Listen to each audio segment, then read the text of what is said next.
আসসালামু আলাইকুম।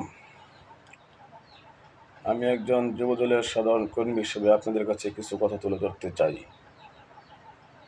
নিউ ইয়র্কে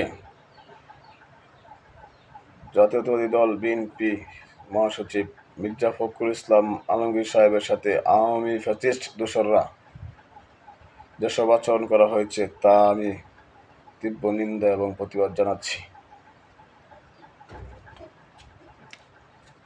এরপরেও দুঃখের সহিত বলতে হচ্ছে, এটা আমাদের কিছু সংখ্যক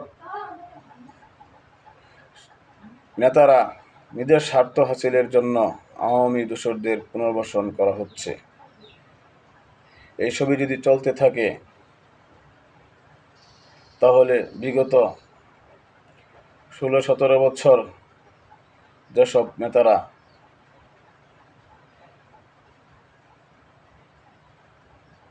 রাজপথে থেকে নির্যাতিত, জেল জুলুম মামলা খেয়েছেন, এইসব ত্যাগীদেরকে বাদ দিয়ে আওয়ামী দোসরদের পুনর্বাসন করা হয়, তাহলে বাংলাদেশ জাতীয়তাবাদী দল বিএনপি বিপদগ্রস্ত হয়েই পড়বে। আমি তাদেরকে উদ্দেশ্য করে বলতে চাই,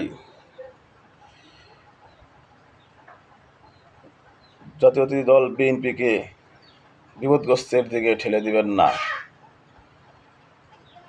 আওয়ামী দোসরদের পুনর্বাসন না করে ত্যাগীদেরকে মূল্যায়ন করতে শিখুন, তাহলেই জাতীয়তাবাদী দল বিএনপি সাংগঠনিকভাবে শক্তিশালী করতে সক্ষম হবেন।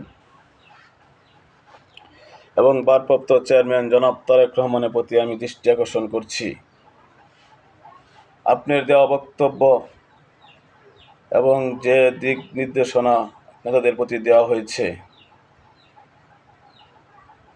যেসব নেতারা আপনার দিক নির্দেশনা অমান্য করে আওয়ামী লীগ দোসরদের পুনর্বাসন করা হচ্ছে এবং দলকে সাংগঠনিকভাবে শক্তিশালী না করে দলকে বিপদগ্রস্তের দিকে ঠেলে দিচ্ছে, সেসব নেতাদের প্রতি সাংগঠনিক ব্যবস্থা নেওয়ার জন্য বিশেষভাবে অনুরোধ জানাচ্ছি। একই সাথে জেলা, মহানগর, উপজেলা কমিটিগুলোতে বিগত দিনে 16-17 বছর রাজপথে থেকে নির্যাতিত, জেল জুলুম মামলা খেয়েছেন, এইসব ত্যাগীদেরকে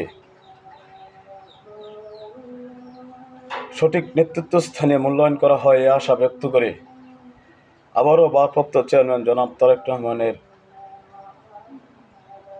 রহমান সাহেবকে দৃষ্টি আকর্ষণ করে বিশেষভাবে অনুরোধ জানাচ্ছি।